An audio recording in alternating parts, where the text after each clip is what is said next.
Coming up on today's Next Fan Up podcast. Just seen the Next Fan Up podcast, the injury report, and I see Eagles James has got a chip on his shoulder.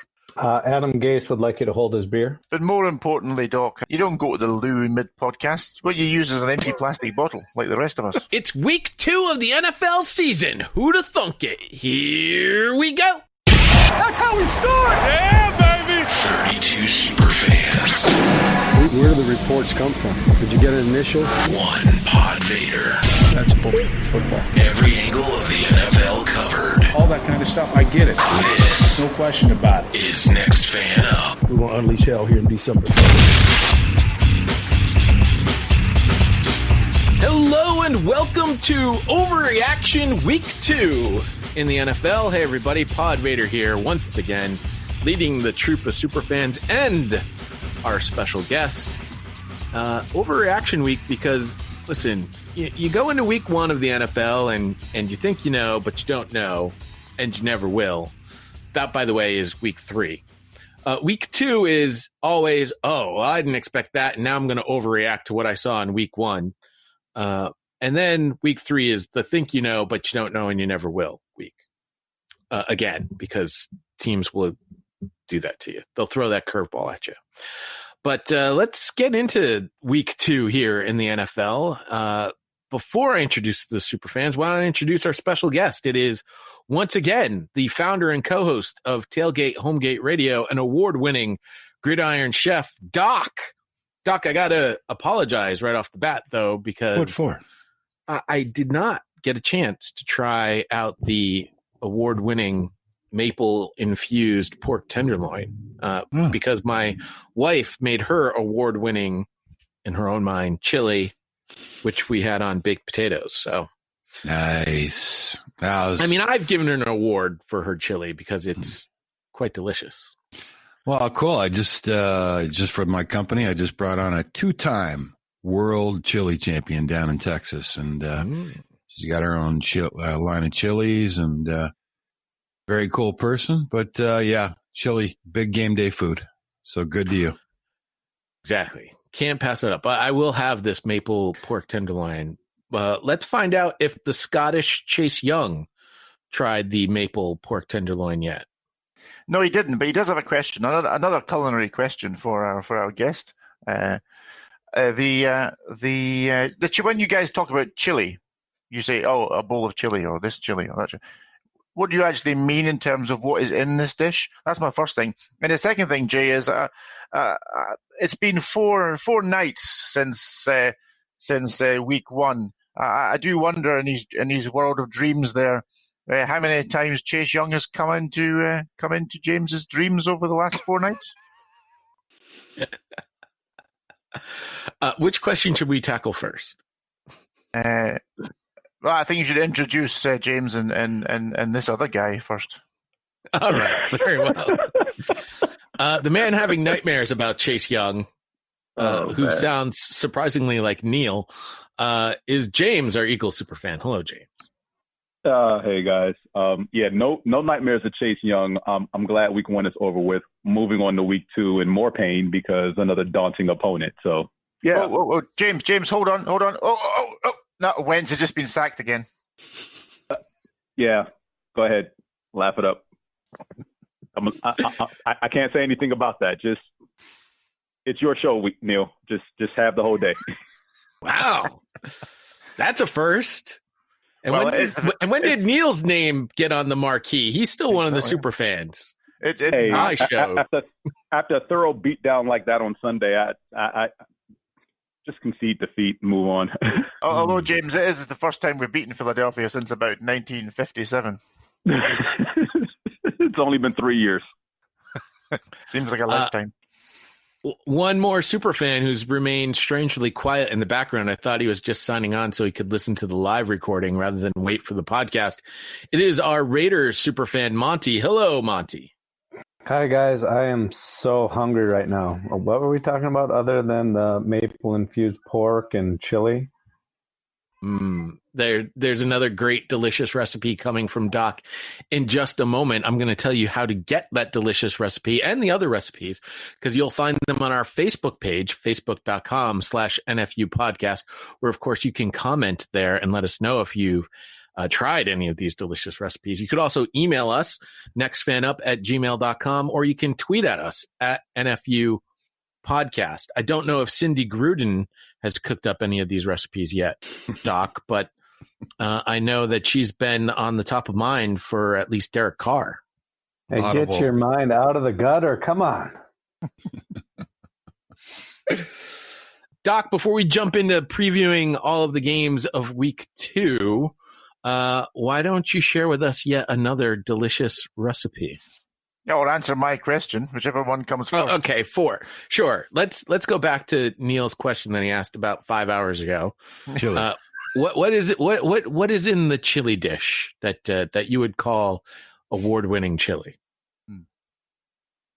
Oh, you asking me? Yeah, you're the chef. I'm not. Trust me, Doc. I wouldn't ask these jabronis. There's so many types of chili, but chili con carne I love. Meat's got to be the centerpiece, beef or pork. But I also love in the wintertime white chicken chili. It's kind of more creamy, and I'll tell you a kicker to that, man. When you smoke the bird, absolutely. The vegetarian chili's got to be real good. It's got to be real special without the meat, but then you get into the different genres, like, the famous chilies in Cincinnati, chili on spaghetti. Oh, there you go. And it's a little sweeter. Usually it's got chocolate and, wash your sister sauce and stuff like that. Texas chili, could be a variety of things, a lot of beans and tomatoes and that. And then, of course, you got your more healthy options, which is counter to everything I do on game day, because we have a little saying called excess and moderation, which is Sunday only. Turkey chili. But, and then, of course, you get into the Mexican and Spanish type Southwest recipes, chili verde, and then you're getting more into salsa. So it does segue right into salsas. But for me, chili con carne, if you want to just label it that, I think beef, specifically sirloin beef, has got to be the center point of chili. But hey, whatever your game day flavor is, there's one for you. Okay, so picture me. I'm doing my sirloin. I chopped it up, done all the browning and all the rest of it. Got my stuff going. Give me that little something extra to put in there. That it's just we're just among friends here, Doc. Just give me that little one, that one little thing extra. Poblano peppers. Oh, and you're gonna have to spell that for me. Pablano. And now here's the deal. If you got a grill, all right, roast your poblano peppers, just like you would roast any sweet peppers. Roast them till they're black. Pull them off the grill. Throw them into a bowl, wrap that bowl with plastic wrap, let them sit for an hour, and just peel the block off. And when you can take out the seeds, I like the seeds in the chili. I like a little spice. But poblano peppers have got a very unique flavor. I use now I did an amazing, it's a hot dog, but I did a hot dog recipe with a pico de gallo. Instead of using jalapenos, I use poblanos. And so I've been cooking with poblano peppers for a long time now.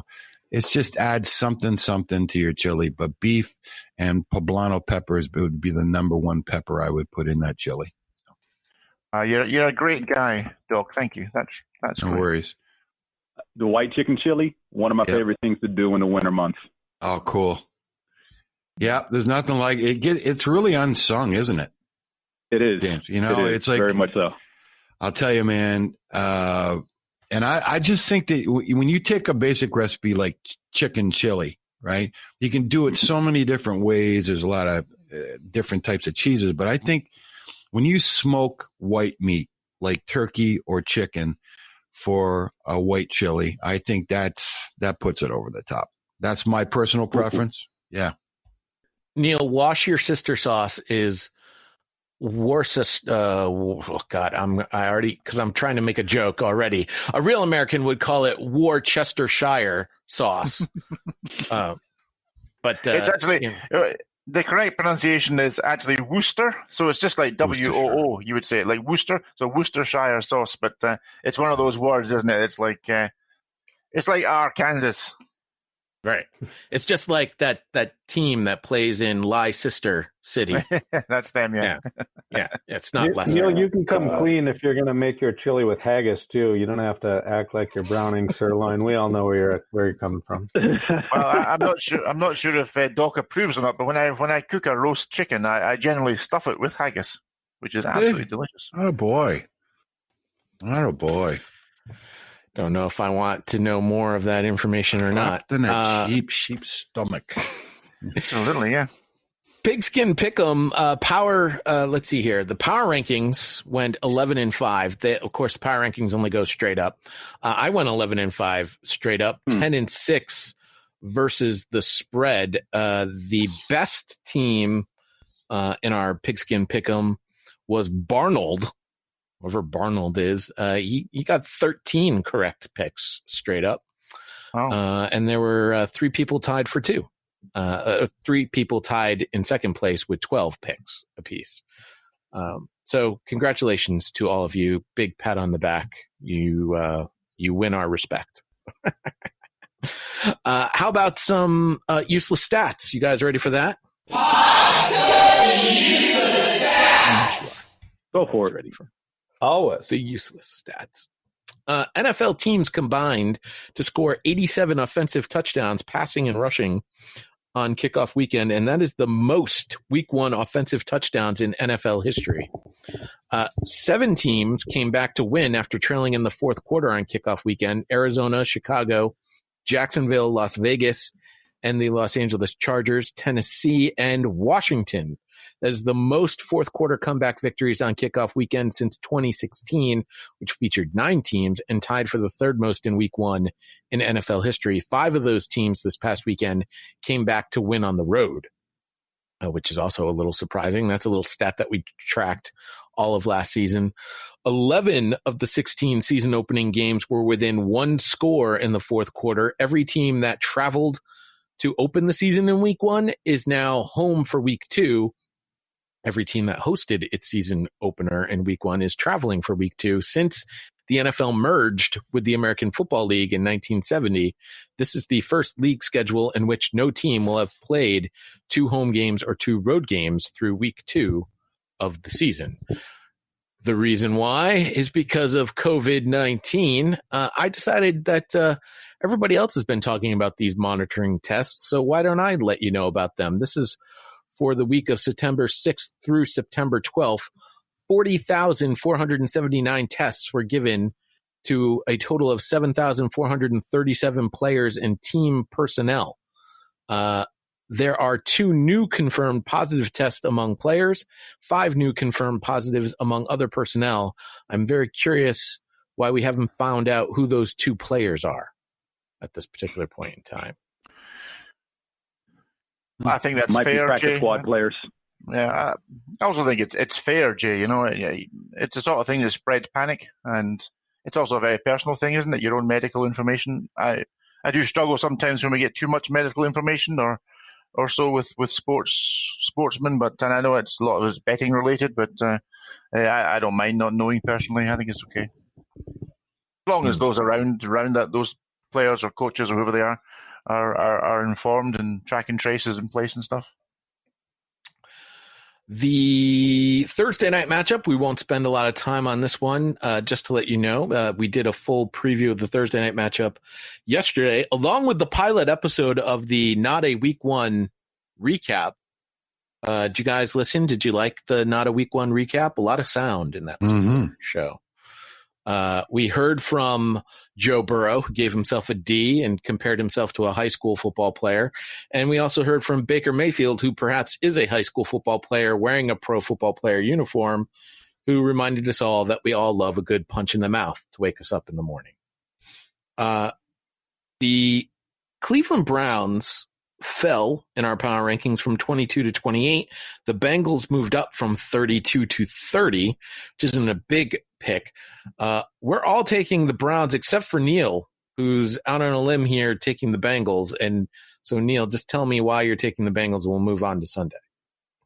Yeah, sure. I quite like. I quite liked, even though the Bengals lost that game in sort of weird and sort of heartbreaking fashion at the weekend. I did quite like the fact that Burrow took them down at the end of the game, all the way down the field, to get them into position to win it. So I like that. And of course, I mean, there was just nothing to like from Cleveland, was there? I mean, that franchise just looks like the same as it was last year. In total, nobody puts the fun in dysfunction like the Browns. That's true, but I'm really hoping that the punch in the mouth was their wake-up call. I mean, is OJB on the trading block? Is Mayfield? Mayfield. What's happened to that guy? And yeah, it just all looked the same as. It just looked so Brownsian. It's a great way to put it. It did, in fact, look Brownsian. As I said on the Thursday show, I'm taking the Browns. I do not like the 6-point spread. Avoid it if you can. There's going to be a lot of these games. I'm not a big fan of gambling week 2 of the NFL because there's a lot of things that we still don't think we know. And like I mentioned at the top of the show, I think it's a big week for overreactions. So as we get through that, I will share my thoughts on the Vegas line, which we all know is done to make you spend your money and lose it.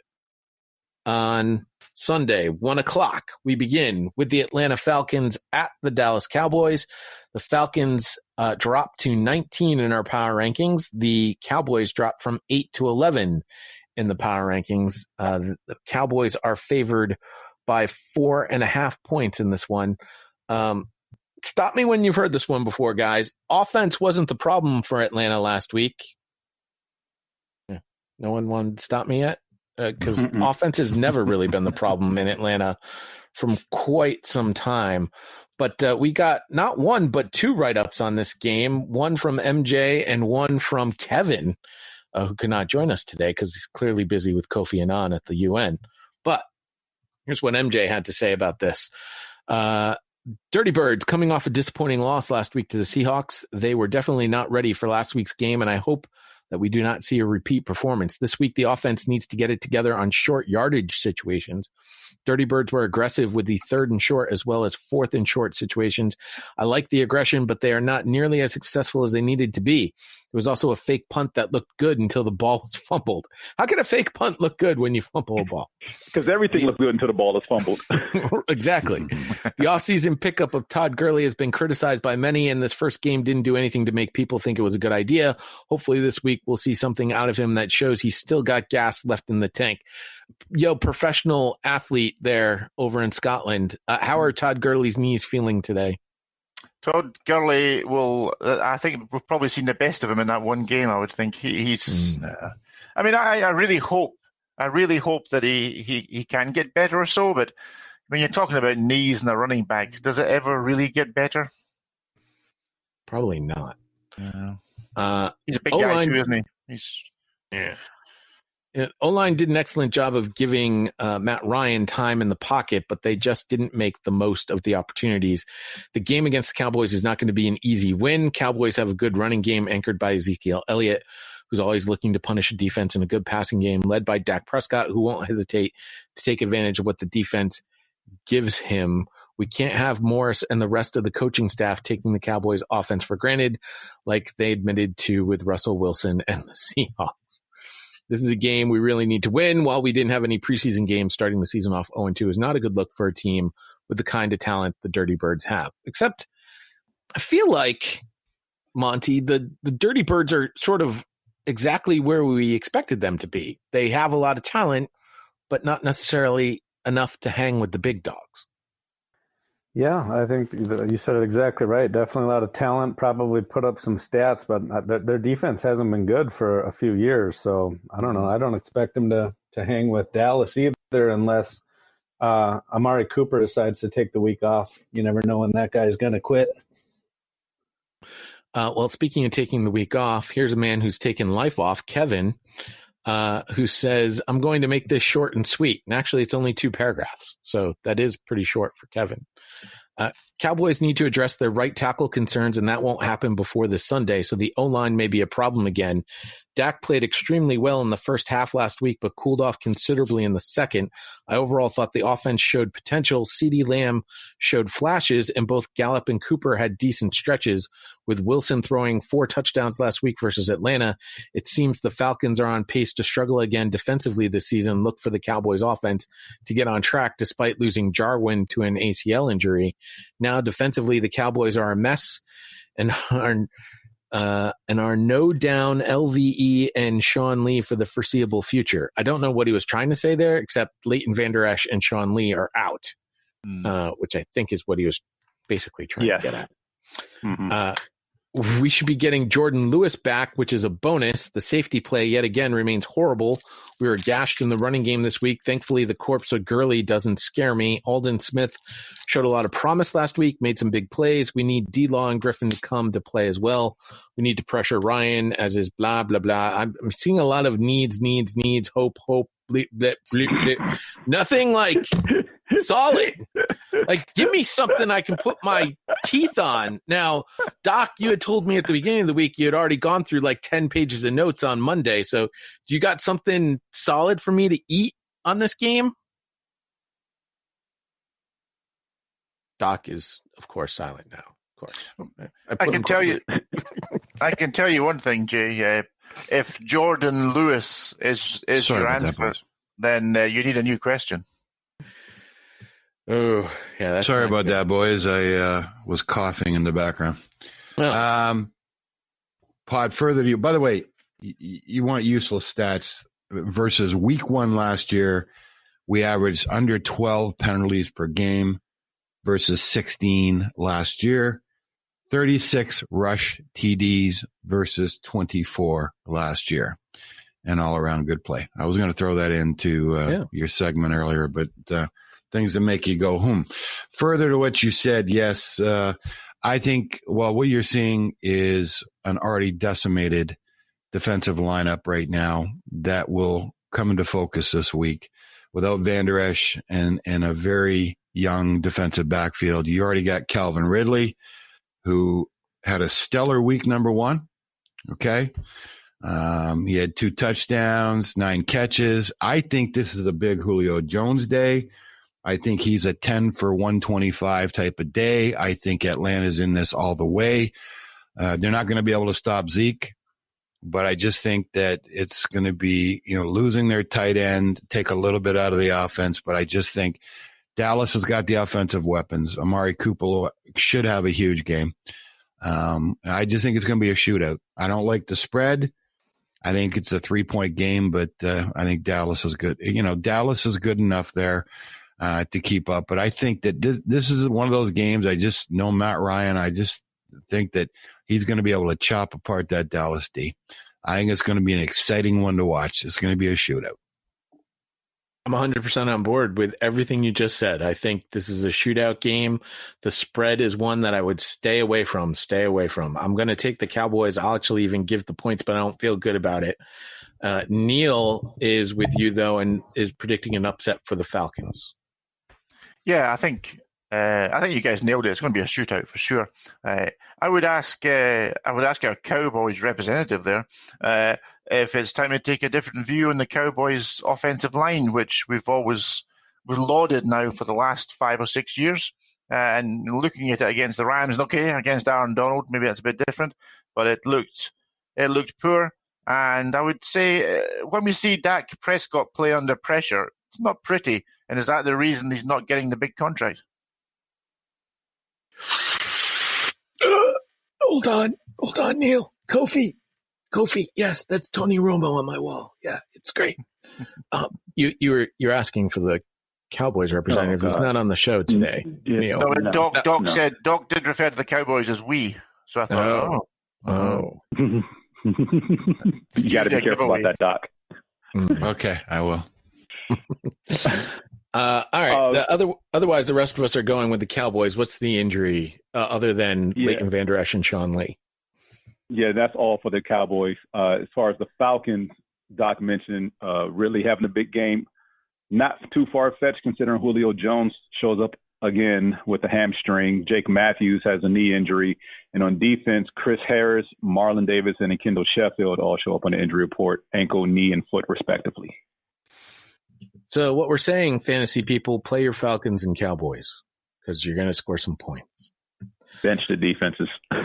Yeah, don't play the defenses.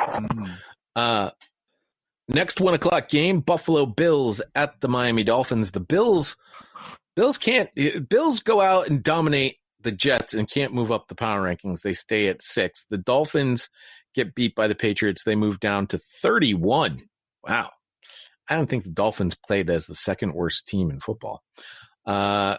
Bills are favored here by 5.5 points. They have won 5 of the last 6. Josh Allen, 11 touchdowns, 8 passing, 3 rushing, 1 interception in his past 3 versus Miami. Ryan Fitzpatrick threw 3 picks last week versus a top 5 D in New England. That's right. And the Bills are a top 5 D. Rob will let you know about that. I'd lock them in if I could. I'm going to take the Bills, and they should win quite handsomely. We are all taking the Bills. Does anybody want to say anything for the Miami Dolphins? Will Tua see action? That's the only question right now. It's when. It does look like a Fitz tragic year. I think the magic was all last year, so he's going to be down this year. Should be pretty easy for the Bills this week. Wait, hold on. Doc, when is it not a Fitz tragic year? I think they've all been Fitz tragic. Oh, he goes every other year. Fitz magic, puts the suit on, grows out the beard. Everyone goes and picks him up for fantasy, and then the next year he disappears. Yeah, one game every other year. Yeah, but that's like one game every other year. For the most part, it's just all tragic, and it's sad that he keeps getting a job. Yeah, well, I'll say one thing, guys. That 2 things about the Bills, having watched the first half of that game. Topping 300 yards, yippee! New benchmark, and there's high hopes for Allen, but he's still got a rookie head on his shoulders. For all the acclaim, the Bills only average 5 yards a play. They got to be able to run the ball. And I just think I'm not convinced that this guy is going to be anything but a bad date some weeks. He just he looks so dynamic. He's got an arm of John Elway and a head of a president. Anyways, so yeah, I just watched that. I don't think it was a convincing. They should have just dominated that game front and back, and they really didn't. They only averaged 5 yards a play. I mean, for God's sakes, the Jets averaged 4.8. Just watch yourself with Josh Allen until he gets his head right. I'm not giving them a cakewalk any week. Injuries for the Bills include the entire linebacking core. Literally all 4 of them are listed on the injury report. Terrell Dawson, Matt Milano, Tremont Edwards, and Deshaun Phillips, along with wide receiver John Brown, who's nursing a foot injury. For the Dolphins, wide receivers Devontae Parker and Jakeem Grant show up with hamstring and calf, respectively. Corners Byron Jones and Xavier Howard, again on the injury report, along with safety Clayton. I'm not going to mess up this last name. Clayton F. is the safety who's on the injury report with a pectoral muscle. And then Landon Roberts, and linebacker, is in a concussion protocol. By the way, Devontae Parker left that game. Was it in the first? I think it was in the first half against the Patriots with that hamstring injury. So my guess is you're not going to get a lot of Devontae Parker if you're hoping for him. So. It was obviously, Jay, you've mentioned it being an overreaction sort of week 1, but you do look at it and you think, well, the Dolphins were praised highly for their draft class. It just shows you, actually, when it comes to rookies, the impact they can have on your team. It's not often a big one, and they looked pretty much like they did last year, didn't they? Really, you must have watched all the games, so it was. There was nothing spectacular coming from the Dolphins on either side of the ball. No, and we'll talk about it more when we get to the Patriots. Their offensive game No, plan we don't have to. It's okay. was extremely simplistic. Well, I'm just to highlight what you're saying. The Patriots' offensive game plan was fairly simplistic, and it wasn't anything that the Dolphins hadn't seen before from other teams. Yes, it may not have been from the Patriots, but they should have been prepared for what they had coming to them. Yeah, agreed. The next game is the New York Giants at the Chicago Bears. The Giants only fall to 29th in the power rankings. I don't know how that's possible, but the Dolphins fell all the way to 31. The Bears move up from 25 to 21, and they are favored in this game by 5.5 points. Jared did a write-up on this, so I will get Crazy Jared's write-up after we're done going through our picks here. Daniel Jones, not bothered by road games in his rookie year. He passed for 271.5 yards per game, had 18 touchdowns and only 3 picks for a 105.1 rating. Also 2 touchdowns in 6 road starts as a rookie in 2019. However, the Trubisky truthers are back. Are you a Trubisky truther or are you a Trubisky denier? He had 278 passing yards and 2 touchdowns in his last meeting versus the Giants, a win in November last year with a final score of 19-14. He has 9 touchdowns, 7 passing, 2 rushing versus 3 interceptions in his past 4 at home. And you know what bothers Danny Dimes? It may not be the road games, but defenses bother him, and the Bears have a good one. So I'm going to take the Bears. We're all actually going to take the Bears in this game. So unless anybody has something nice to say about the Giants, James, why don't you give us the injury report? Golden Tate has a hamstring injury, and you're going to see this theme occurring a lot. Wide receivers with hamstring injuries going into this week. Linebacker Carter Coughlin also shows up for the injury report for the Giants. For the Bears, they're a little gimpy on defense. Robert Quinn and Khalil Mack, ankle and knee respectively. So if they're hobbled in any way, Daniel Jones may play a little bit better than he did on Pittsburgh. I said may. Ladies and gentlemen. That's the nice thing I said about the Giants. You asked for it, you got it. Well, ladies and gentlemen, strap in. Here comes Crazy Jared's write-up on the Giants and the Bears. Crazy Jared, by the way, the Giants super fan. The Bears won despite playing like the losing team. The Giants got great practice against one of the top defenses in the NFL that far outshines what the Bears can currently produce. Both of these teams have young quarterbacks, but only one of them has Trash Bisky, edge to the Giants. Oh, boy, Jared. Those glasses really need to be polished for you. Saquon will show the Bears what having a good backfield looks like, and DJ will be a great help for this. I expect DJ to have a fumble this game, while Saquon gets 175 yards from scrimmage and 2 touchdowns. Wait, Tom, hold up. I want to put something. I got to put something on the line here. This 175 and 2 touchdowns. That's not happening. What was the call last week for Saquon against Pittsburgh? Didn't he have some outlandish number like 150 and something, and one catching, 1 receipt? Like he had something crazy last week for Saquon too, and we're still looking for Saquon Barkley. Saquon will easily be the best player on the field, no question, but he has to run through a lot of Steelers to get the job done. Expect him to be held around 80 yards and a touchdown, what he wrote. Yeah. He was a little bit more bullish on DJ with 280 yards in the air, but will fumble it once. That actually sounds pretty spot on. He threw an absolute killer pick. Well, he was hit when he threw the ball. It wasn't like he stood in the pocket with no pressure and delivered a horrible pass. He was contacted on that throw. On defense, the Giants faced one of the best wide receiver rosters in the league. The Bears have some talented players, but their reluctance to find a serviceable quarterback and pay their standouts will show. Their best threat is in a contract dispute, and the Bears seem to not give a that word. He deserves better, and so do the Bears fans. Just on principle, the Bears should lose this game. The return of Trash Bisky and DJ takes another step forward. G-Men 34, Bears 22. All right, I gave the Giants fans what they needed. All of Next that game. All of that is garbage. I can't respond to that right now. Next game. Can't defend that at all. At all. All right. Hey, Washington's leading the division.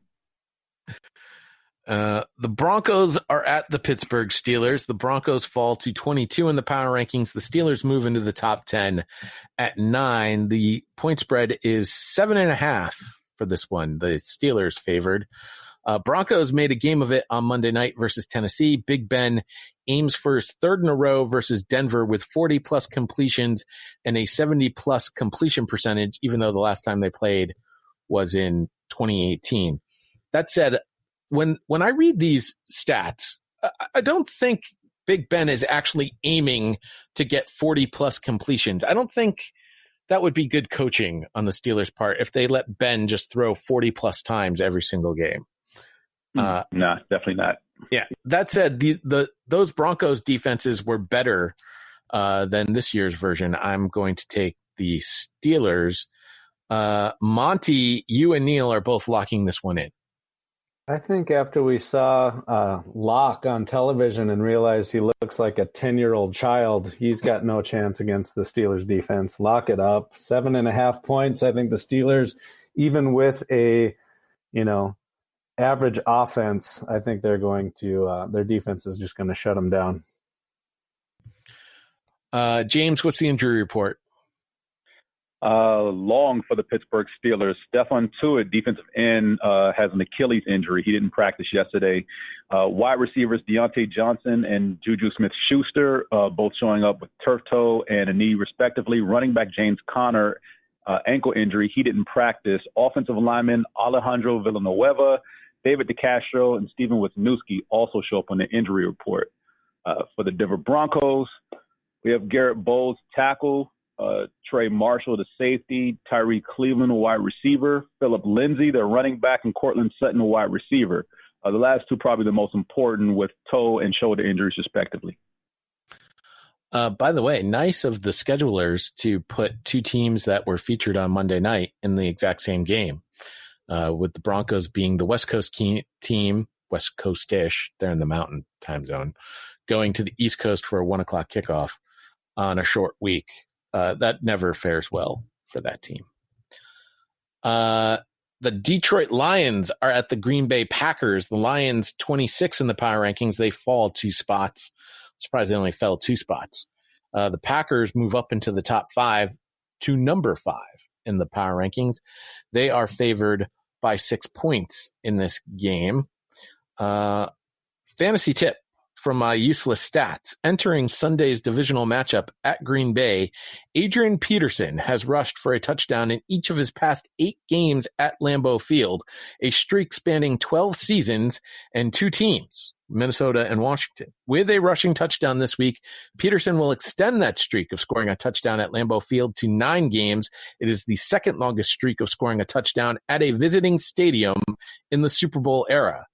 There's only one player, he is currently in the Hall of Fame, with 10 consecutive games at the Oakland Coliseum that has a longer streak than Adrian Peterson. Monty, do you know who the scourge of the Raiders is? I'd have to say the LaDainian Tomlinson. He seemed to destroy the Raiders every time they played. I totally forgot that you have access to the pick sheet and probably just read it right off my notes. I just have bad dreams about the way that James has bad dreams about Chase Young. I have bad dreams about LaDainian Tomlinson. Here's some more fantasy tips. Matthew Stafford has 2+ touchdowns versus Green Bay in 9 out of his 10 last starts. Aaron Rodgers has 2+ touchdowns versus the Lions in 4 out of 5 of his past home starts. And so while this might seem like an obvious lock, Packers swept the Lions last season by a margin of 1 point in October and 3 points in November. I am still taking the Packers, but I do not like 6 points. I will take the Lions and the points, but I will take the Packers to win. Stop me if you heard this one before. Lions quarterback Matthew Stafford drops back and forces a pass into tight coverage, only for it to ricochet and get picked off. That's what happened last week, and that's pretty much what happened in both games last season against the Packers. And the injury report doesn't help him out too much. Kenny Galladay shows up with a hamstring. Desmond Trufant, the corner, also has a hamstring injury. Halapudavadi Vaitai has a foot injury. Defensive tackle Nick Williams has a shoulder injury. along with tight end Hunter Bryant showing up on the injury report as well. For the Packers, Equanimous, St. Brown, wide receiver, has a knee injury. I'm going to mess up a lot of names today. Guard Lane Taylor is out. He will undergo surgery on his right knee and miss the rest of the season. Hosea DeGuara, the tight end, has a shin injury. Montavious Adams, defensive tackle, has a toe injury. And Kenny Clark, the other defensive tackle, has that inner thigh injury going on there. I believe that inner thigh is also known as a, what is that? Was that, James? Yes. No. So exactly. What do you guys think? Do you think Matt Patricia gets over under 10.5 games as the Lions coach this year? I think he can finish this the season. I was listening to another podcast. I know. What? Strike Shame me on down. you. And they were talking about exactly this, Neil. And I kind of agree with it. I think in the age of COVID that I think that Patricia's going to get the year, but he's definitely going to get fired at the end of it. Absolutely. But I don't think we'll see anybody get fired mid-season. I don't think that's going to happen this year. Adam Gase would like you to hold his beer. But I think we can all agree that Montavious, is that the best name in football right now? Wait, let's say that one more time, James. That was great. Montavious Adams, the defensive tackle. I almost did stop you and asked if you mispronounced it and you meant to say Montsadius, not Montavious. No. It rolls off the tongue. It's beautiful. Sorry, I missed the consonant in there. It's Montravious. Oh, now there's a not Montavious. I missed Even the R. better. Sorry. Well, I love it. So is Gase on the hottest of hot seats then? I think it's Patricia. I think it's Patricia first. Yeah. Doc, are you back with us? Yeah, Pod, Hey, sorry, I there had to re-sign in. It was weird. I unplugged to go to the men's room and came back. The microphone was still plugged in, and everybody was gone. You're still talking about Detroit, Green Bay, I take it. We did. We decided to really stretch this one out just for you. Thank you. Well, I was saying before I got muted by the World Wide Web, Stafford started 0-6 against Green Bay. He's 5-4 since. Mr. Swift, who dropped one in the end zone, cost me a fantasy week. The obit on Mr. Rogers, hold off on that. And I got 2 words from Matt Patricia. Jim Caldwell. So further to what you were just saying, I don't know that the headlines would have been completely different. Trubinsky made 2, maybe 3 great throws, changed the whole maybe path of both of their seasons. But more importantly, Doc, I think in this conversation is that you don't go to the loo mid podcast. What you use is an empty plastic bottle, like the rest of us. If this goes more than an hour, I might have to get a catheter. So. Oh my! Next game, chili, Neil. He might need more than a plastic bottle. Oh gosh, Doc, don't let Neil influence you like this. Hey, it's probably a great podcast invention. Think about it, right? Anything dedicated to those that podcast over 1 hour, it just attaches under your desk and you just slide the tube in. And Jacksonville Jaguars are at the Tennessee Titans. Marinate your brisket in that, huh? I'm not even cutting that up for the open. Jaguars move up the power rankings only 1 spot to 25. Oh, come on. The Tennessee Titans move up to 10 from 15. They are favored by 9 points in this game. Titans do own Jacksonville, winning 5 of the last 6, including a 42-20 victory in November of last year. Ryan Tannehill has 10 touchdowns in 5 games versus Jacksonville. And despite a poor outing in Denver, I think the Titans will roll here. I don't know about that 9 points. Avoid the 9 points if you can, but I'm going to take the Titans to win. Doc, since you're back with us, let's not lose you again. Jaguars to the Super Bowl.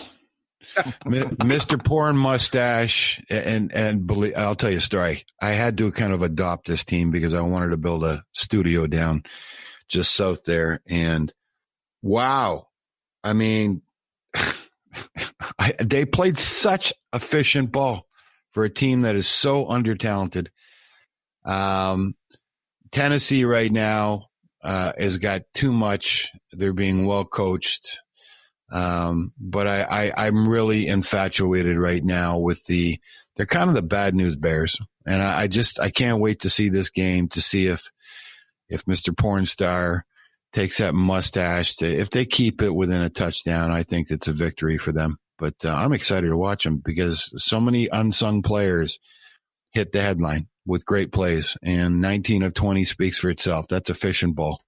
Listen, this game could be X-rated. You got the porn star quarterback and the kicker who wants to take his pants off to make his field goals. So, I mean, it all goes together.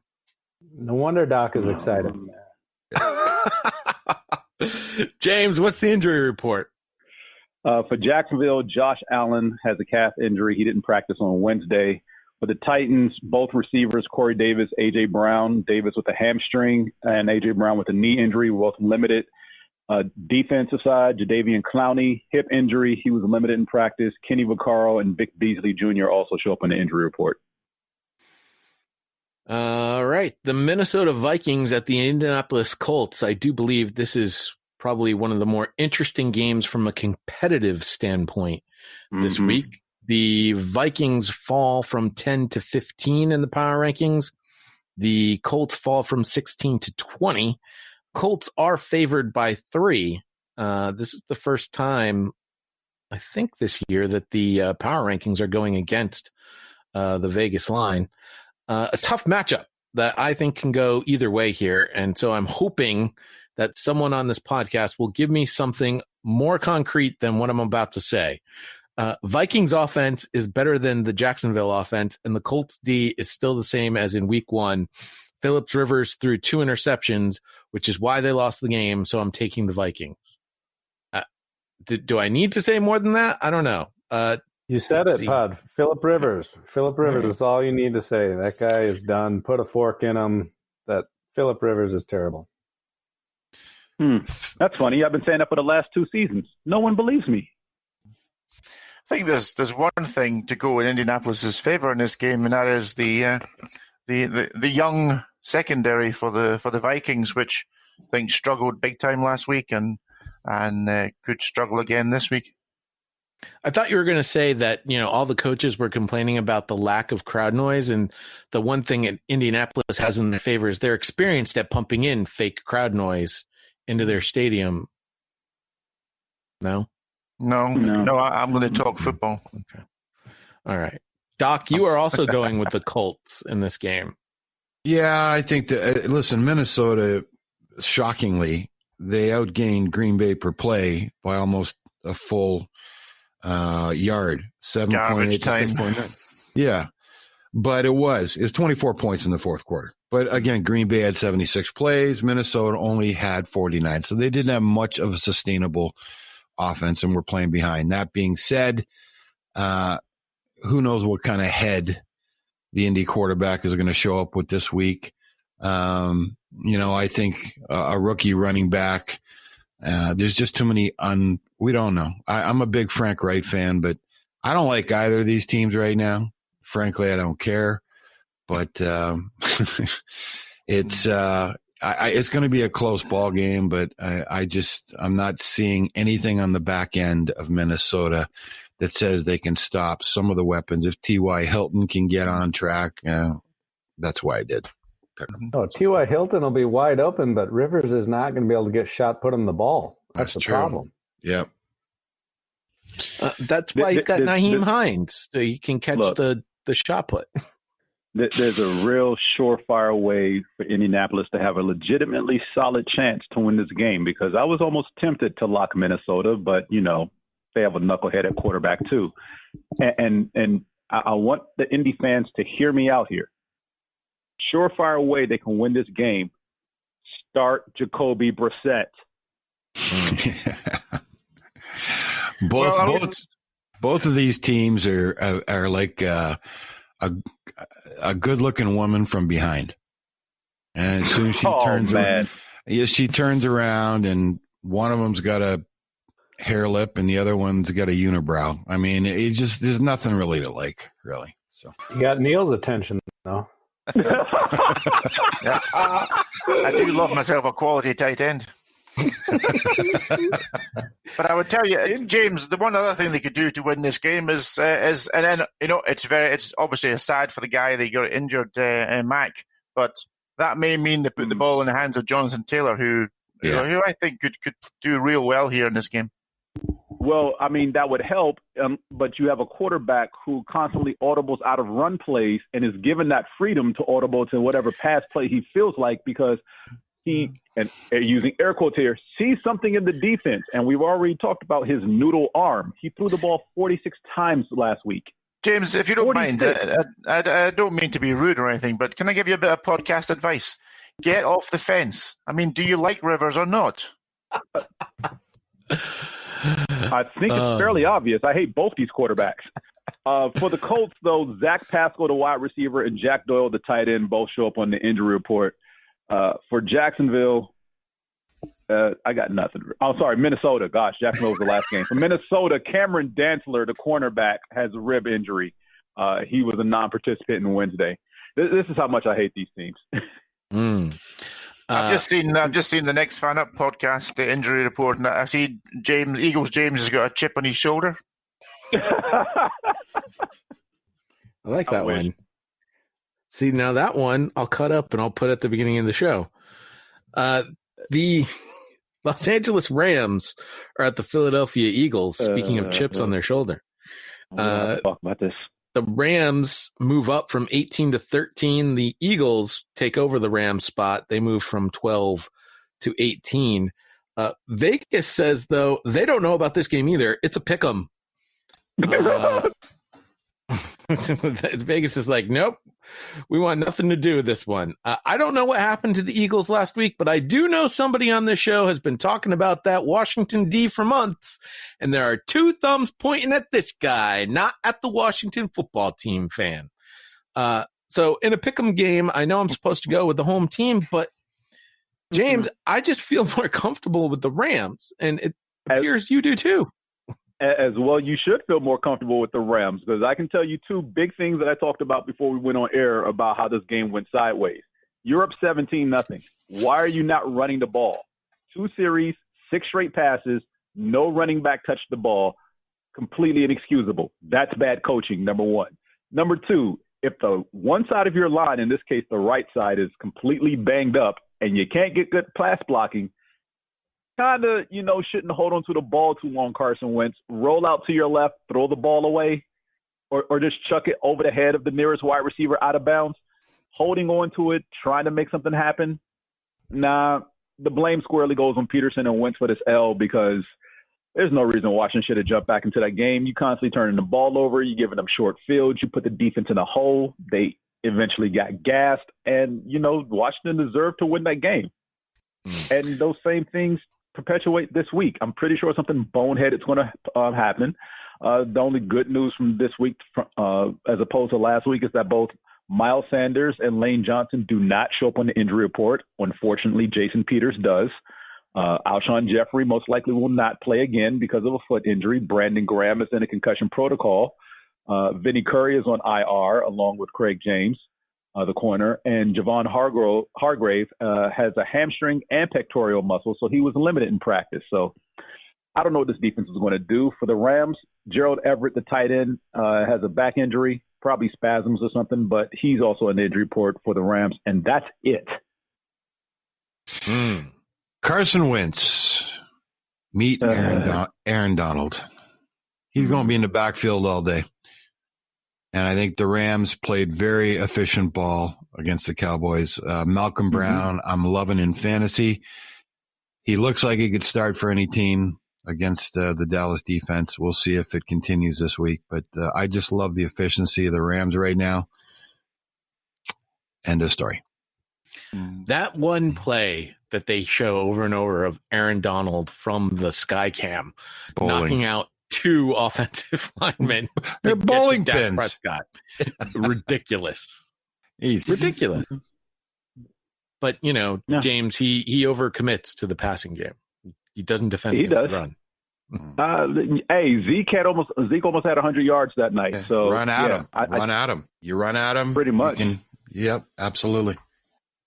And supposedly he heard that during training camp this year that he was a little ticked off in the offseason because someone showed him a statistical report of how he's ineffective against the run and he was supposed to play better.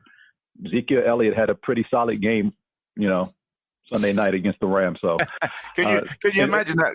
Can you imagine that conversation, James, in the locker room saying, all right, Zeke, we want you to run straight at Aaron Donald, okay? He's thinking, oh, ish, really? It worked. Oh, Neil. I can't take anything from it. It worked to his favor. Make my job harder. Oh, sorry, Jay. Sorry. Yeah.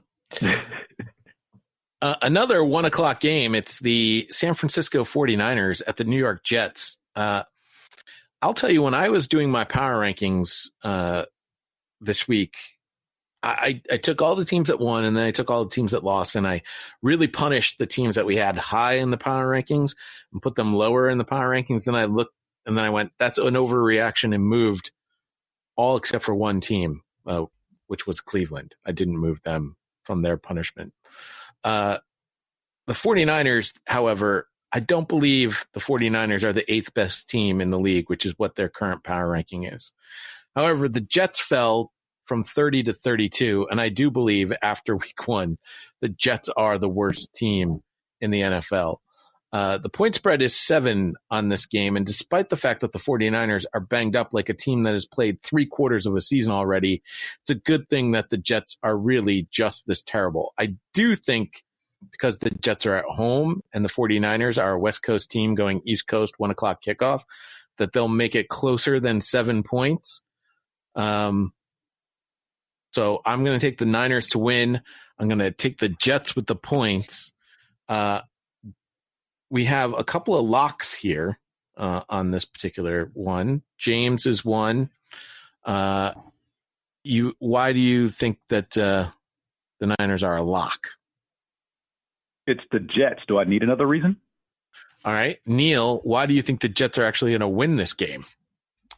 Well, Jay, I just have this feeling, and I watched. Obviously, there was only one hour, 3 games on the late sort of shift last week, so you saw quite a lot of this Arizona and San Francisco game from last week. And when the tight end went out, when Kittle went out for San Francisco, they had nothing, and I saw a quarterback there who could not rally his team back and couldn't make the throws against. Arizona is not the greatest defense in the world by any stretch of the imagination. On the road, like you say, the West Coast thing, I'm sniffing Super Bowl hangover. I'm sniffing injuries all over that team. Defensively, they didn't look the same without Buckner. And I just have a feeling in my water, and it's not the water here in this plastic bottle next to me, but I have just got this sense that this is a game that the Jets might get as one of their very few victories this season, more by luck than by their ability. Spread's kind of embarrassing, guys? Isn't it embarrassing? Mm-hmm. I mean, Jets decapping. It's not handicapping anymore. I mean, it's crazy. But look, Garoppolo's regressing. And without Kittle there, Kittle to him is like Michael Thomas to Drew Brees, right? They finish each other's sentences. And listen, Garoppolo's late with throws. He's misreading things. He is regressing. And now with half of their defensive backfield out, you could be right, Neil. There could be something there. Maybe it's just an anomaly, but I know. I don't know if that It's the Jets. that water You bottle guys- is that How are water the bottle Jets is going to urine. score any points? Yeah, thank you, Monty. Yeah. Because I think you guys are missing one part here. That quarterback in New York is not Kyler Murray. Heard that. That said, he does have an easier time as Richard Sherman is out and won't have to face Richard Sherman in the secondary. Yeah, but that front seven will still get them. Yeah, but James, I just felt it was really noticeable that Buckner wasn't playing anymore for the 49ers up front. There was definitely a regression there, and it's only week one, of course. And Kinlaw might improve dramatically, but they weren't the same on defense against the Arizona Cardinals. There wasn't that vicious intensity we saw from that defense last year. And honestly, I don't think while Le'Veon Bell is out, I don't think Frank Gore is an upgrade. Nah, I mean Frank Gore was there, back in the days of Jim Brown. So exactly. Apparently, he still has something left. George Kittle shows up for the Niners on the injury report. Obviously, we all saw the injury on Sunday with that knee. He expects to play on Sunday. Whether that's actually going to happen, we don't know. Team may have to hold him out for his own good. That's what he says. Richie James, the wide receiver, has a hamstring injury. He didn't practice yesterday. And cornerbacks Akilo Weatherspoon and Jason Verrett also show up on the injury report. For the New York Jets, wide receiver Jamison Crowder has a hamstring injury. And, that's the only significant thing I'm seeing here. Yeah, so let's go back to what you just said. Akilo Witherspoon and Jason Verrett also on the injury report without Richard. That's 3 out of your you probably kept 5 cornerbacks to start the season that are already gone. So what you're saying is there's a chance. Yeah. The one play that was really noticeable was the play where Kittle got injured last week, and that was just a bad throw. That was a hospital pass, if ever there was. The Carolina Panthers are at the Tampa Bay Buccaneers. The Panthers move up to 27 in the power rankings. The Bucs stay pat at 14. The Buccaneers are favored by 9 in this one. Stop me when you've heard this one before, guys. The Bucs quarterback has as many interceptions as he does touchdowns. More so, even. No, he threw 2 touchdowns and 2 interceptions. Oh, darn it. He did get that second one. Yeah. He's getting that. Brady threw 1 bad pick and had miscommunication on the other. That miscommunication is going to get fixed. That said, the Panthers put more points on the board in week 1 than the Bucs did. I'm going to take the Bucs, but I do not give 9 points in this game. Somebody's got to pick you up on that, because that is not fair, Jay. That miscommunication was on Brady. But that will get fixed. That's not sure it will. Miscommunications miscommunications are something that will get fixed. Bad throws that Brady, I've seen that Brady force toss to the out. I've seen it way too many times, and I believe this is his 3rd straight game with a pick 6. Yeah, but we all heard you really giving Brady, putting one of those picks on Brady there. Actually, both picks were on Brady. Yeah, but I didn't necessarily say that the miscommunication wasn't on Brady. That's not what I was saying at all. Okay, then. Just saying that miscommunication can be fixed. Bad throws, forcing an out route with a cornerback trailing is never a good idea. Well, and listen, Malcolm Jenkins was over top. He shouldn't have thrown the ball wherever. He had to go left. It might have been picked. He had to go right. He had to continue straight on a skinny post. Both picks. I watched that game 3 times now. Both picks are his fault. Correct. Yep. And it's not a misread. He shouldn't have even thrown that ball down the middle. Malcolm Jenkins was over top. So it was a gift. Then he should have led his receiver on the second one. And Janoris Jenkins was just ready to pounce. So, and Gronkowski looked half the man he used to be. And that is true. Yeah. Yeah, did you even see Gronkowski? I don't think I saw him. You saw a little 7-yard out. That was it. And then he tried to break somebody's shoulder. He looked slow, lethargic. And but I'll tell you what, boys, that Tampa Bay defense is a top 5 defense by the end of the year. Is that like normal top 5 or New England top 5? Hey, No. watch it there, pal. Devin White and Levante David are 2 of the 5 best linebackers in the league right now. Listen, for as much as New Orleans dominated most facets of that game, they shut down all the stars. They shut down Kamara, Drew Brees, and the offensive MVP of the league and still lose the game. But they were all over the place. Just 2 of the best linebacking job games I've seen in a full year or two. Watch them. And Brady's got to get his head together to maximize the talent that's on that team. So Devin White had a fantastic final 2 seasons in college for LSU. I remember watching him and sort of reporting on him over 2 seasons. We got a lot of LSU football over here for some reason. And he was a sort of freelancing center field, almost, he played safety as much as he did sort of inside linebacker. He's more of a freelancer, really, and got to do what he liked. And he was phenomenally quick.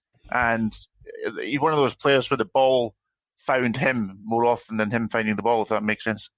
Great player in college. Well, I'll tell you, if you guys get to watch that game on Game Pass, his name comes up every second or third play. It was that dominant, So I was very impressed by the Tampa defense, and we'll talk about the New Orleans Saints and how they handled it when we talk about the Monday night game. So, see, when an inside linebacker goes number 5 overall in a draft, then you know he's going to be a special player, or has a chance to be, because that's unusual for inside linebacker. Yeah. Impressive in giving up 34 points, or that's a lot of points. But what's the injury report? Did we do the injury report? We didn't, but Tom's going to have a hard time scoring points against the Panthers because both Chris Godwin and Mike Evans show up in the injury report. Godwin is in the concussion protocol. Mike Evans has a hamstring injury. For the Panthers, Kawan Short has a foot injury, and Yuter Gross-Matos has an eye injury, so he was limited in practice. I believe they mentioned this during the game, too. Scotty Miller, fantasy people. Oh, yeah. It's Tom Brady's whoopee. Go get yourself some Scotty Miller. Yeah. Absolutely. By the way, Teddy looked great. Teddy Bridgewater, to me, he looked better week 1 with the Panthers than he looked in the 5 or 6 wins he had for the Saints last year. Jay, we can't let this game pass, though, without a comment from you obviously as a New England fan and having had Tom Brady there for you for nearly 20 years. How was it when he strode onto the field in a Tampa Bay uniform? What was your feeling there? Well, having gone through similar situations in the past, except the other way around, Belichick likes to get rid of these guys before they're done. I remember the greatest Patriots quarterback of all time, Drew Bledsoe, playing for another team. You mean the Bills? Yeah. But it was definitely weird watching this game, and then seeing what you guys have been complaining about with Brady for all these years, the screaming at the refs in situations where he had no right to be screaming at the ref, or some of the other little idiosyncrasies that he was doing. Like, honestly, I did see another Tom Brady, though. Like, he was pouting quite. I talked about this when Cam Newton came to the team, that I was afraid of when Cam Newton starts doing his pout. And I didn't see that from Cam, obviously, because the Patriots won. But I'm not used to seeing Tom Brady pouting on the sideline either, which I saw quite a bit of in that game. Yeah, when things aren't going his way and the game gets out of hand, he tends to do that. I've noticed it those handful of times that he lost up there in New England. And it's something that we gloss over because you're so used to him winning these past 20 years that the game, the performance, you want to call it un-Brady-like, or, the Saints I give them complete credit in shutting him down. But, this is a home game they were up for. And the Buccaneers, I don't know, it's like they came in, they expected a shootout. And only one team lived up to their end of the shootout. They still scored 23 points. I'll tell you what. late. Here's a key stat for the game, guys, that a lot of people aren't talking about. The Saints only allowed a third down conversion when it was 3rd and 1. The only third down conversions they had were 3rd and 1. Saints were generally 3rd and 7, 3rd and 8. They did not convert a 3rd and long the entire game. And I hand that to the defense for the That's a good Saints. stat. So, yeah. I like that one. All right, let's move now to the 4 o'clock games. I still don't get this, guys. We have one less Monday Night Football game, but still only 3 4 o'clock games. Makes zero sense to me whatsoever, NFL. Spread them out. The Washington football team is at the Arizona Cardinals. Washington gets a big jump in the power rankings from 31 to 23, but so did the Cardinals. They jumped from 20 to 12, and Vegas loves the Cardinals at 6.5 points. Both teams with an impressive and perhaps surprising win last week. But I'm going to go back to the guy who's been telling you about the Washington defense for months. And I trust them more than the second coming of Kyler Murray. The Washington football team is my upset of the week. Adam and Eve on a raft, a cup of muck, and an upset special. And Neil, you're not with me on this. No, not at all. Although I would say you got the name wrong, Jay. Come on, get it right. It's WFT. It's the Washington first place team. Sorry. No, come on. I think it was a perfect storm last week for Washington. You know, they hit Philadelphia with a much weakened offensive line, and as we've talked about so often, Washington's big strength is a defensive front. The front four, really, or front 5 or 6 if you add in the rotation players. And that was just a perfect storm. We were up for it on that defensive line, ready to play hard there and show their talent. And the Eagles couldn't cope with that because of their weaknesses to their O-line. I think that was the only reason. The offense wasn't. I mean, you saw the game. The offense wasn't great. I don't think they can probably keep up with the Cardinals because I think the Cardinals will be a better team on the day. I can't see any way Washington will win the game unless they squish the Smurf. And they're going to. Hope so. Yeah. I mean, you know what they are, Neil. You know what's going on with the Washington football team. They are fired up. Come on. They certainly are. And I would say, you know me, Jim, I'm a big cut the head off the snake guy. I think that's the only way, knock the Smurf out of the game, and then we've got a chance. Otherwise, you can't see it. I mean, our defensive backs are not great, and Hopkins had a really good introduction there in his first game for the Cardinals. And that ability of Murray to run, and we saw him make some super moves and runs last week. I'm not sure we can really cope with that. They'll get him outside the pocket as quick as they can, I would have guessed, against Washington. And our linebackers, not great. Well, do you know who Kyler Murray's backup is? Kyler Murray's backup is going to be no idea. I don't care. Hundley. It's Brett Hundley. So, yes. You mean the Brett Hundley? The Brett Hundley. So yes, go ahead and knock out the Smurf, and you're going to get yourself a nice win. That's true. I also don't think DeAndre Hopkins' performance is sustainable. Quite honestly, I mean, how is he? He's not going to be able to get targeted 16 times a game and catch 14 of those targets every single game. The Smurf is going to have to spread it around, or he's going to kill DeAndre Hopkins. Isn't that kind of DeAndre Hopkins' entire career, though? The guy's an animal. Pretty much. Look, Michael Thomas caught, 160 passes last year? Yeah, that's 10 a game. I don't see why. So I don't see why, 14 catches on 16 targets is unsustainable. I mean, some weeks you may go up. 4 more a game. This may be, look. So he's targeted 10 times and catches 8. It balances out. There's also one more thing to throw into this game, and that is all the media were talking about the Philadelphia Eagles offensive line struggles.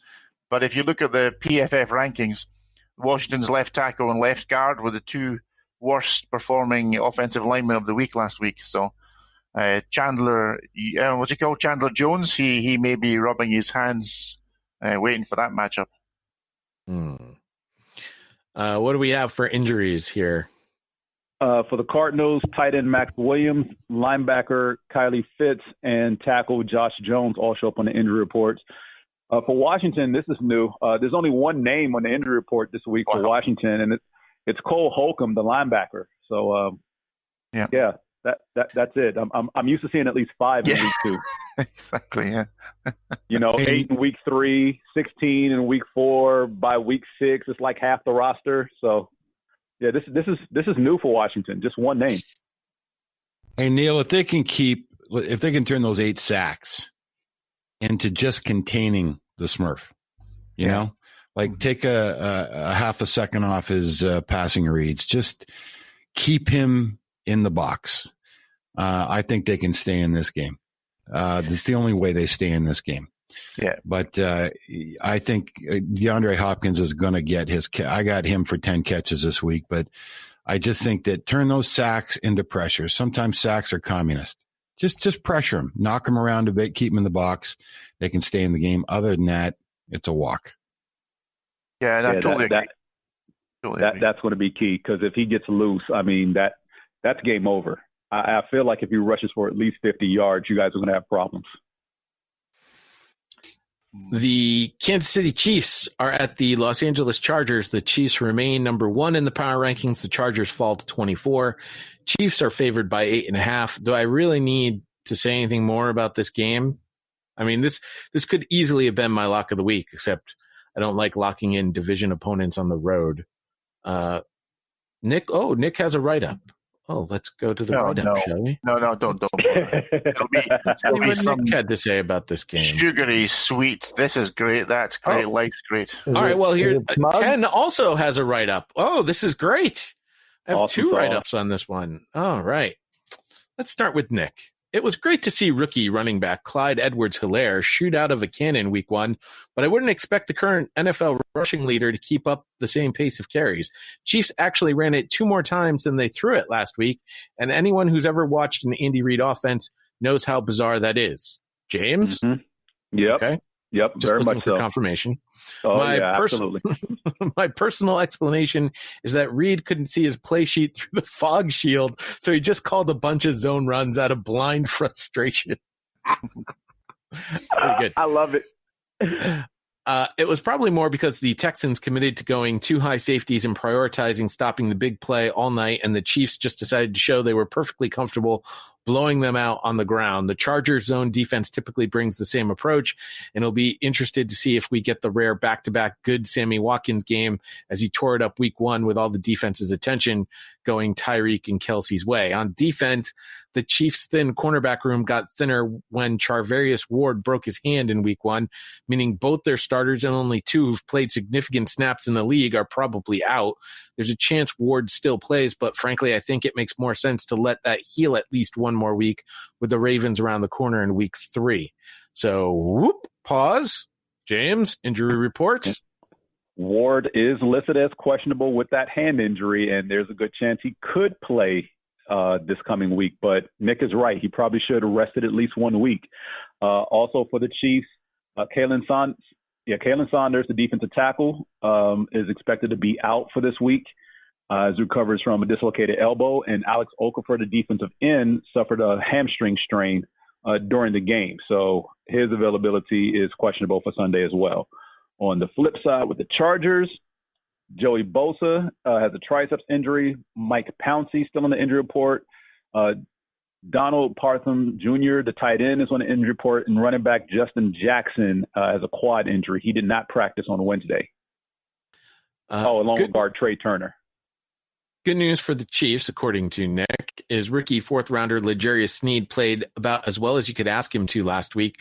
Texans clearly game planned to target him, and he let up just 2 short completions, had 2 passes defensed, and a pick that he returned 38 yards. Free safety Juan Thornhill seemed to play well coming off the ACL, so this may be a game where the Chiefs leave him alone in center field all day and have a lot of safeties taking on corner roles. Prediction, Chiefs unplug the Chargers 33-17. Side note, Chargers Ken, who seems to think the San Diego, yes, intentional defense, is perhaps the best in the league, has bet me $20 they keep the Chiefs under 30. It's not a terrible wager, as the Chiefs have scored once above and once below 30 in the two matchups each year of the Mahomes era. But with the Chiefs healthy and rolling, I'm hammering that over. Let's go around the board. Neil, Chiefs over or under 30 points in this matchup? Under, because Mahomes is going to get a devastating leg injury in the first quarter. Oh, my. Oh, come on. Why? Monty? I mean, I've seen Mahomes put up 30 points in one quarter, so unless they're just splitting it by the half, I think you got to take the over on that with no Derwin James. That said, you must be hoping that Neil's prediction there is correct. You're looking for a Mahomes lower leg injury early in the game. I never root for injuries, but something's got to give. These guys can't keep rolling. We're going to have to listen to these smug write-ups from Nick all year long. Doc? Historically, if you look at it, the Chargers D plays very well against Kansas City's offense. But I think it's going to be just like the 19 playoffs. I think the Chargers will come out.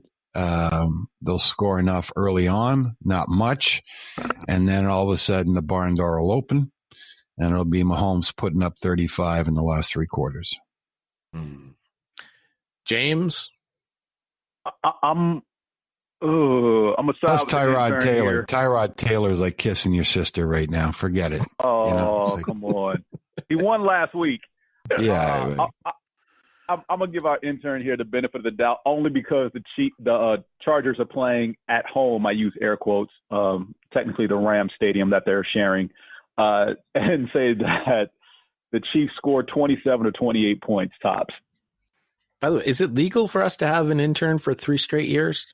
The same intern? I'm not sure. I guess we can promote him. Well, I mean, we're certainly not giving him the $20 that he's going to have to give to Nick, but this is what intern Ken wrote.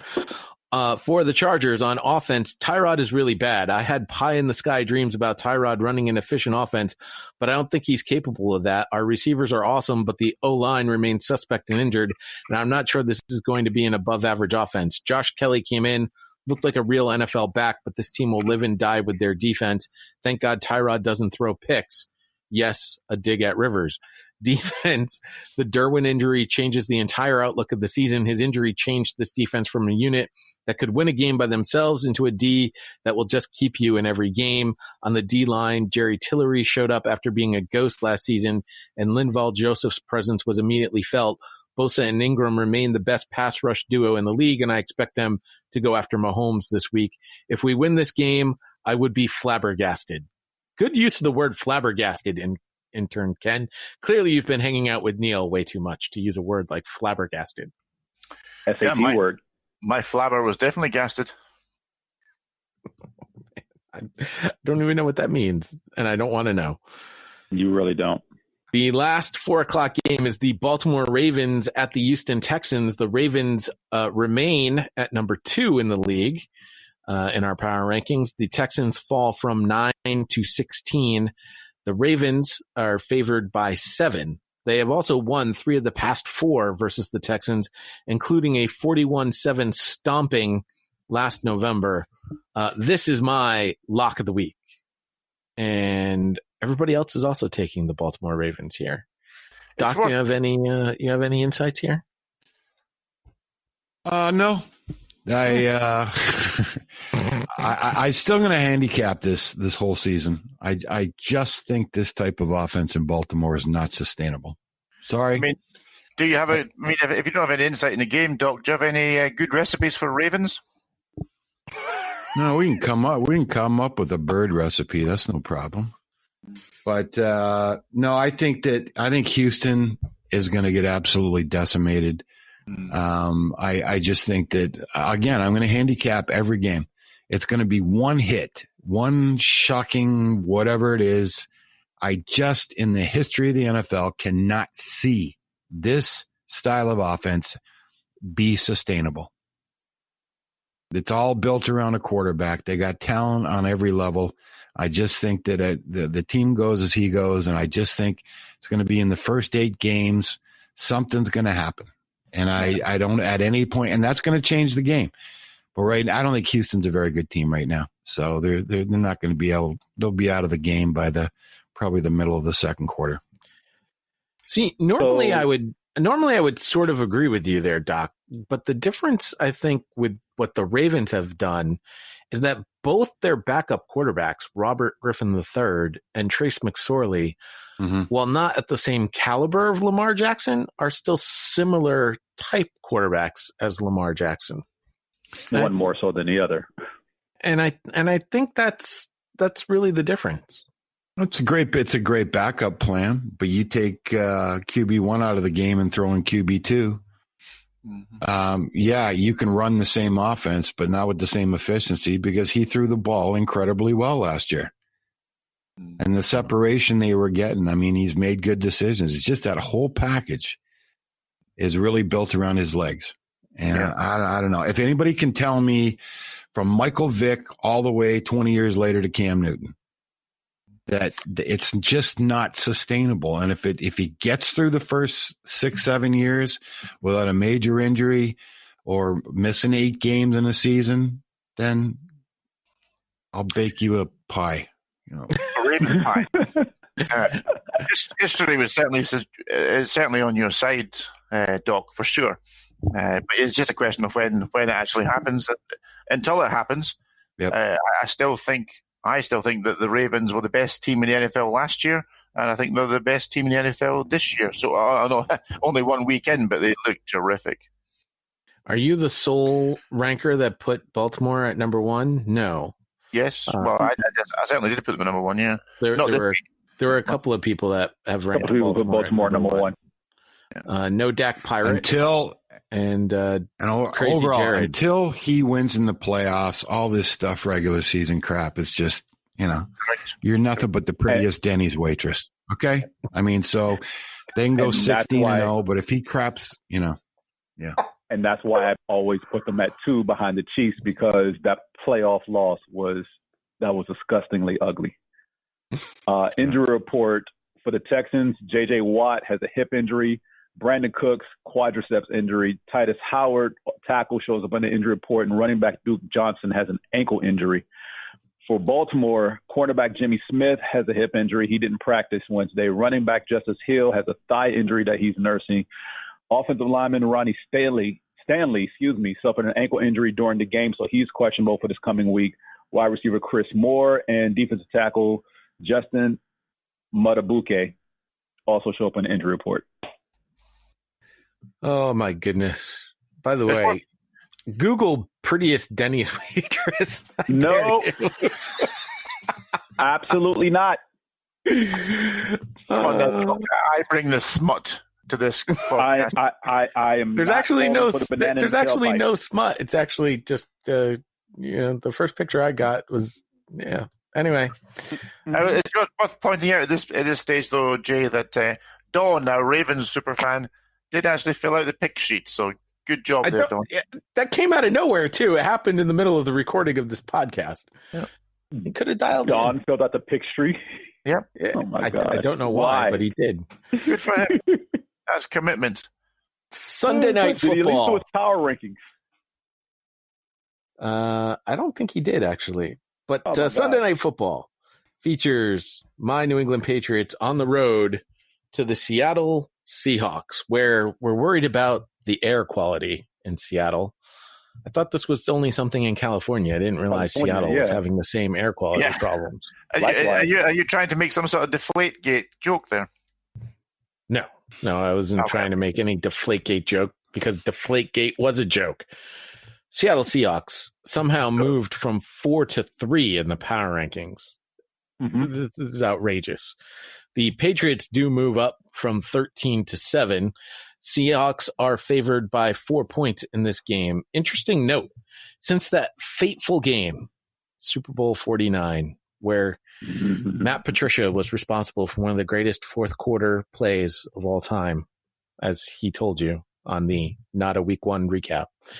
And Mr. Russell Wilson threw an interception on the goal line. Since that time, since 2015, did you know Russell Wilson actually leads the NFL with 159 touchdown passes, including 4 last week in the season opening win in Atlanta? That I did not know. That's a pretty interesting stat for a guy that complains he doesn't get a chance to cook. He's never had an MVP vote, so he's dead to me. Oh, wow. I will say this: the Patriots' top 5 defense is going to give the Seahawks a better run than that excuse of a defense Atlanta apparently has. But the Patriots' new look offense is not going to do anything against the Seattle defense, and Seattle should win this game by 4 without a problem. I mean, we saw last week, Jay, in the Falcons game. Schottenheimer came out throwing the ball, and when's he ever done that before? That was a no doubt a very welcome surprise for the Seahawks fans. I think they ran the ball 13, 16, 17, 19 times or something over the course of the game. Threw the ball 35 times. That's if they continue on that trajectory, then things will be good for the Seahawks, because obviously Wilson's a great player. Cam's got his problems learning this offense too. While he was efficient with his throws, 15 of 19, he really only targeted Julian Edelman. I don't believe there was any other wide receiver other than N'Keal Harry who caught the ball, and N'Keal Harry fumbled the ball out the back of the end zone for a touchback, which Belichick's favorite rule. Insane. Mm-hmm.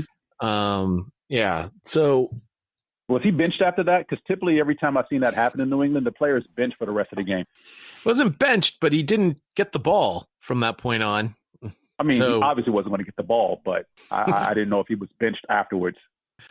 Belichick hates fumbles. It doesn't matter who you are. The thing is I wish they had saved this offense for this week and just come out with something vanilla against the Dolphins. They still would have been able to beat the Dolphins. The offense was vanilla against the Dolphins. Like you said, it wasn't anything that stood out. I mean, the Dolphins didn't do anything exotic on defense. It was very Lamar Jackson-like. There was a ton of plays where Cam Newton held that ball in the gut of the running back for at least 10 seconds. I mean, you could count to 10. And that ball was still in the gut of the running back before he pulled it out and decided to run it on his own. I hear somebody's struggling with change. I don't have a problem with the offense. It's just that Cam's going to have to throw it. And if you force Cam to throw, he is what I call Mr. Inaccurate. He's not going to be able to sustain 15 of 19. That's not going to be what we see from Cam Newton. But he's just filling in time, really, until you bring in that exciting young player Hoyer, isn't he? Yeah, well, that is also true because Jarrett Stidham was the scratch of the 3 quarterbacks last week. So it was Brian Hoyer as the backup. Yeah, Brian Hoyer is your backup. You might want to switch that up. So Neil, do we still have to talk about the Patriots for this long, even though they're not that good of a team anymore? I know. I was thinking, this is clearly. I'm surprised there's no locks here in this game because Russell Wilson is playing lights out. He's about to win his first MVP in 2020, and we just spent 5 minutes talking about the Patriots for some reason. Just curious. Speaking of change, unfortunately, this is the theme of the show. What are you talking? No. I've taken the Seahawks in this game. They're going to win. No problem. Speaking of the Seahawks. Pod, don't you think that you're going to see Chris Carson and Wilson run roughshod over them? And as soon as they're down by 14, you're going to see the real colors of Cam Newton. Yeah. He's going to have to air the ball out. And to what? Yeah, I don't know. No, if the Seahawks are smart, they will not try and run roughshod. They'll try and run, but they're not going to get very far. They're going to have to try and pass on that top 5 defense. I think the Patriots can make it close, but they're not going to win. They're not going to get within 4, and they're still going to lose. I'm seeing like a seeing like a 21-14 type of game. Mm-hmm. What? Really? Low scoring. Take the under. Life inside your head must be bizarre. What's the injury report, James? The Seahawks have Cedric Ogbuehi, the offensive tackle. He's on injury report with a pectoral injury.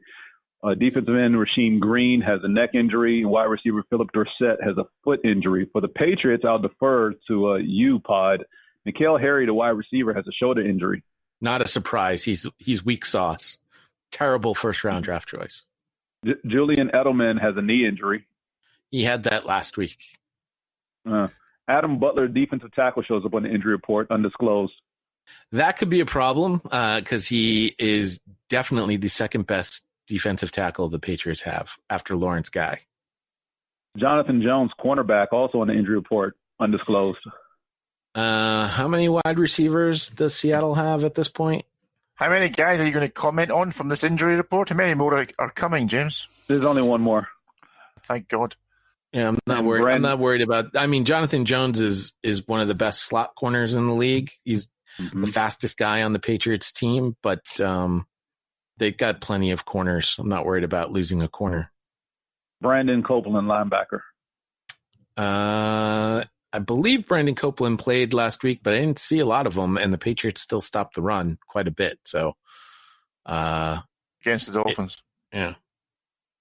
The Seahawks aren't going to be able to run either. It'd be great. All right, there we go. You guys done talking about the Patriots now? Should we? Wow! Seriously? The Monday Night Football game is the New Orleans Saints at the Las Vegas Raiders. I said it right this time, even though it's still Oak on our sheets. We gotta find our sheets experts to change that. The Saints got knocked out of the third spot by the Seattle Seahawks somehow and moved to fourth.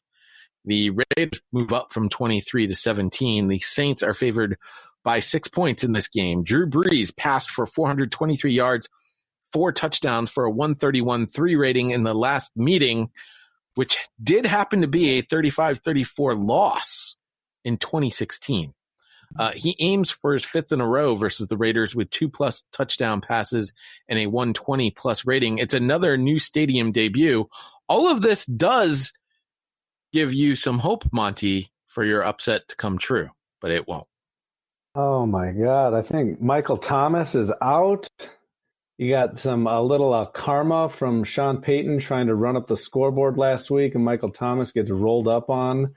And I think all of the things that Paul Tagliabue feared about Las Vegas are going to come true. We got Joe Pesci and Robert De Niro are going to go to Alvin Kamara's hotel room, take him out on the town, show him the strip, introduce him to some dancers. And it's just going to be a rude awakening. They're gonna walk out into the Death Star, and they're not even going to know what they're doing. I also find it, very disrespectful calling that stadium the Death Star. We all know it's the Roomba. So they're going to sweep the leg. You're saying they're going to sweep the leg. I like that too. Either way it works. Doc, you've got something on this one? Yeah, I think that if you look at, as much as Kamara, Breeze, and Thomas were taken out of last week's game, you're in different space right now with the Saints. The special teams are as good as it gets. The defense is very deep and good enough, possibly top 10 caliber. And this entire game is about Drew Brees becoming comfortable with being uncomfortable. Michael Thomas finishes his sentences, yes, but you take a look at Deontay Harris. You talk about a little jitterbug, all right, on special teams. You put him into the offense now, give him more plays. You throw more to wide receiver 2, 3, 4, and 5. You still got Jared Cook. I'm going to give you a name, Adam Troutman, who is a first-year tight end. They played some 3 tight end sets, some 2. Big game. I don't think they can stop Kamara. Kamara, to me, looks, if you can't get him in the backfield on first miss, that he's good for about 140 yards total offense against that defense. I don't see them stopping the Saints' weapons. I think that if the Saints can stop the running game and limit the long throws and quit the defensive pass interference penalties, I think this is a 10-point Saints win. Drew Brees could throw to a bunch of milkmen and get 300 yards. The only way they're going to be able to stop him is who's going to get the first touchdown in the Roomba. You got to think everyone in the world is going to be thinking for a little flea flicker, throwing it to Henry Ruggs down the sideline. So, I mean, how is Ruggs' health? That's what Al Davis would want. Yeah, how's Ruggs' health? He came back in after he hurt his knee a little bit. So, I mean, he'll play. I don't know if he'll be at 100%. But James, is he on the injury report? He is not on the injury report. In fact, the only Raiders showing up are both offensive tackles, Trent Brown and Sam Young, and linebacker Nick Kwiatkowski. Mm-hmm. Yeah, that's a big one, actually. He's got the green dot, Kwiatkowski. He wanted to come back in last week. They thought he might have torn his pec and was out for the season, so I do expect him to miss this week's game. Trent Brown will play. He's just one of those guys who got his paycheck, and if he's got a hangnail, he's going to take the week off. On the Saints side, of course, we talk about Michael Thomas. He will miss several weeks. For you fantasy players, Is he missing several weeks? Because I've seen it both ways. I've seen it. Yeah, he's going to miss several weeks. He's coming missing back. Several weeks. Let's put it this way. He's definitely missing Sunday. So for this game, or Monday night, for this game on Monday night, he's definitely missing that one. So if you're playing fantasy and you need a wide receiver, definitely find his wide receiver 2 and wide receiver 3 for the Saints, whoever they may be. Cesar Ruiz also shows up on the injury report along with P.J. Williams, the corner, and Marcus Davenport, the defensive end. So, James, you don't pick up wide receiver 2 or 3. You pick up Nelly Aguilar. Come on, you know better. I'm sorry, who? I would never pick up Stone Hands. Third and Renfro? And Emmanuel Sanders is wide receiver 2. So yeah, Sanders is wide receiver 2. Pretty good. And whoever they tuck in at wide receiver 3, Alvin Kamara, of course, splits out sometimes. Cook. Still got Taysom Hill, gadget play, Taysom Hill. Yeah. So I mean, there's plenty of weapons options in the Saints offense. Yeah. Emmanuel Sanders. There's enough weapons there. Drew will hit 9 different targets by the third quarter. You don't think Drew Brees is scared that he's facing against 2 rookie cornerbacks and Jonathan Abram, who's played 1 game in 30 minutes in his entire career? I mean, Drew Brees is having a tough time falling asleep this week. Hey, listen, Jonathan Abrams, that kid is going to be a bona fide star. He will be. Give him a couple years. You got a great safety there. I don't think there's, unless you get pressure on him, just like Brady, just like Rodgers, if you don't get Drew off his perch, he will torch you. And that's a fact. And it's rare Drew Brees throws eggs 2 weeks in a row. So, Monty, what's the game plan here then? Is it going to be running your impressive young running back and try and wind down the clock? Is that going to be the plan? I think that's kind of what their plan is every week. And then they're going to find out they're behind by 3 touchdowns, and then Derek Carr's going to start airing it up, and that's probably not going to end up very well. I mean, I really think my game plan of sending over a couple of guys to the hotel the night before might be a little more effective than the whole world knows that they're going to give the ball to Josh Jacobs 20 times. So I think that Gruden's going to need to do something to throw him off a little bit. It's not going to be good. And the one thing the Saints do is they stop the run well. I will pass this a little Allegiant Stadium nugget off to you guys. I had some bad news last month. November, I was supposed to be broadcasting from the new stadium under the Al Davis torch in the end zone there in November with the national outfit I was working with, and it's got canceled. So I'm a little disappointed I won't be able to get to see that beautiful stadium. But Yeah, I'm excited that Vegas has got football because it's just about my favorite city in the world. So it's going to be exciting to see when fans get in there what it looks like. There are no Denny's waitresses in Vegas, huh? Oh, I'll bet you the waitresses at Denny's in Vegas are stellar. Of any town where the waitresses would be stellar, there's a lot of work dancers. So, not to get too distracted like we did earlier with the chili comments, but we forgot to talk about the recipe of the week, Doc. Yes, absolutely. And what's funny is before we started recording, and you sent me the recipe, and I was staring at the picture, and I was telling James I was already salivating before the show started. It wasn't even fair. This is a great beer snack, man. This is a great make ahead for game day too. You can do these Saturdays. So what we've got are a great home gating appetizer called skillet stuffed mushrooms. Use baby portobellos or creminis. You're going to do a mixture of hot Italian sausage, Spanish onion, fresh garlic, fresh panko breadcrumbs, some shredded Parmesan. Mix that up. You're going to hollow out your caps. You're going to pack it in, top it with some barbecue seasoning, bake it just short of a half hour or on the grill at 350. Take it out and then drench that thing with mozzarella cheese. Brown that up for another 15 minutes. Season it, and you got yourself a beer, a nice cold IPA in one hand, and a stuffed mushroom. I love cast iron. So if you got a cast iron pans are great on the grill or in the oven. And then you get all that caramelized mozzarella cheese on top of it. You get a little sharp spiciness from the hot sausage, but it's one of my favorite beer snacks on game day. So enjoy. I'm telling you right now, the picture is phenomenal. You can't beat cast iron. Got a whole heap of Le Creuset pots and pans. Fantastic. Yeah. Beautiful. That does it, ladies and gentlemen. We got through all the games and a recipe in way shorter time than we did last week. I have to ask Doc one more question. There we go. That's why the show never ends on time. Yeah, I'm sorry. This is a really important football question, Doc. In terms of cookware, do you go with copper lined with stainless steel, or would you go full copper? I like stainless steel. Do you? Yeah, I do. Listen. There's nothing for me that beats cast iron from Dutch ovens down. Copper stuff's okay. Is copper popular over there, or is it more kind of cast iron in America? Because copper's really popular here.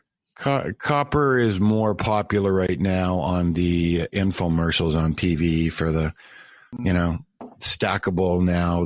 I forget what the brand is called, but they claim there's a lot of claims about the nonstick crap that is just not true. You go online and take a look at most of the brands that they last about a month, but I'm not sure. There's this idea that the copper gives you a sort of more even heat, but I don't think that's true either, does it? Depends on your cooker. Yeah, and what's more even heat than cast iron? What retains heat better? I got a company that sent me some stuff from Detroit that is it's got the same function as cast iron, but it's steel and it retains heat brilliantly. I don't think you can beat the smell of char grilling chicken on a cast iron. Oh yeah, char griller. Yeah. Blackened fish, blackened chicken on cast iron too. Blackened. Oh yeah. I could tell you right now, copper is way more pricey than iron. That's for sure. So you can sell all those copper. All right. Sorry. Never mind. Listen, nextfanup@gmail.com is how you get in touch with us. Facebook.com/NFU podcast is where you'll find this recipe. So you'll be able to make your own sauteed stuffed mushroom. Oh my God, this picture. I got it. All right. The picture's off now. I'll send you the full res one, dude, because the tint on that thing is like, I've got several and I got some before pictures, before and after. So all you boys have a delicious week number 2. You too. At NFU Podcast on Twitter. Make sure you tell your friends about the show. We are available anywhere you hear podcasts, including now on Amazon Music. Amazon Music now offering podcasts, and we are already there. See, I am on top of stuff. You can hear us wherever you hear great podcasts. Make sure you subscribe or follow so you never miss a show. Hopefully next week, the Not a Week 2 recap will actually happen on Tuesday. And hopefully I'll be joined by James as well. So you get two people talking in between the press conference sound bites. And we'll have another Superfan battle on Wednesday. You'll have us on Thursday. By the way, there will be a Superfan battle show tomorrow. So you'll get some more in-depth insights on a couple of these games from some of the other Superfans who are not here to join us. So with that, for Neil, a.k.a. the Scottish Chase Young, for Monty, a.k.a. The best name in football, for James, who has nightmares of the Scottish Chase Young. I don't know why he's even dreaming of him. That's weird. And Doc, who's going to give me nightmares, sending me pictures of delicious food. There you have it. Dear friends and colleagues, saying goodbye is never easy. I believe we can all feel proud of what we have done together. And through it all, you have maintained your professionalism and commitment and remained true to the spirit of the Charter. That principle. We go out, we hit people in the mouth. Would you like me to send you pictures of my meat? No. I think he has to. Doc will have to deliver us food for the next podcast. Is he going to get it to you there, Scottish Chase Young? I will row a boat across there to get it.